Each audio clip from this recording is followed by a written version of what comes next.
નમસ્કાર 24 ન્યૂઝ ગુજરાતમાં આપનું સ્વાગત છે। અમે કવરેજ કરી રહ્યા છીએ રાજ્યભરના તાજા સમાચારો। સૌથી ઝડપી અપડેટ્સ માટે જોતા રહો 24 ન્યૂઝ।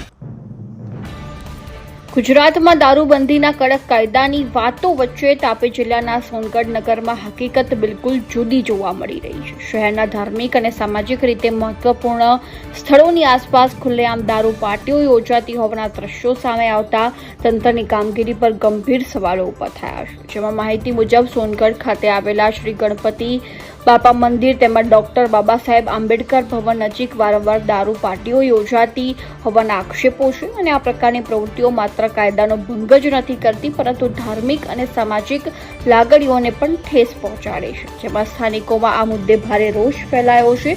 લોકોનું કહેવું છે કે અગાઉ પણ આ મુદ્દે મીડિયા દ્વારા અવાજ ઉઠાવવામાં આવ્યો હતો, છતાં તંત્ર દ્વારા કોઈ અસરકારક કાર્યવાહી નથી કરવામાં આવી રહી, જેના કારણે દારૂબંધીનો કાયદો માત્ર કાગળ પર જ હોવાનો આક્ષેપ થઈ રહ્યો છે। જેમાં નાગરિકોનો આક્ષેપ છે કે જો જાહેરમાં આવી પ્રવૃત્તિઓ નિર્ભયતાથી ચાલી રહી છે તો પાછળ ક્યાંક તંત્રની બેદરકારી અથવા મૌન સમર્થન હોવાની શંકા ઊભી થાય છે। આ મુદ્દે પોલીસ અને જિલ્લા પ્રશાસન સામે લોકોમાં નારાજગી વધતી જોવા મળી રહી છે અને હવે જો તંત્ર દ્વારા તાત્કાલિક અને કડક પગલાં લેવામાં નહીં આવે તો લોકોમાં આક્રોશ વધુ ઉગ્ર બનવાની શક્યતા છે।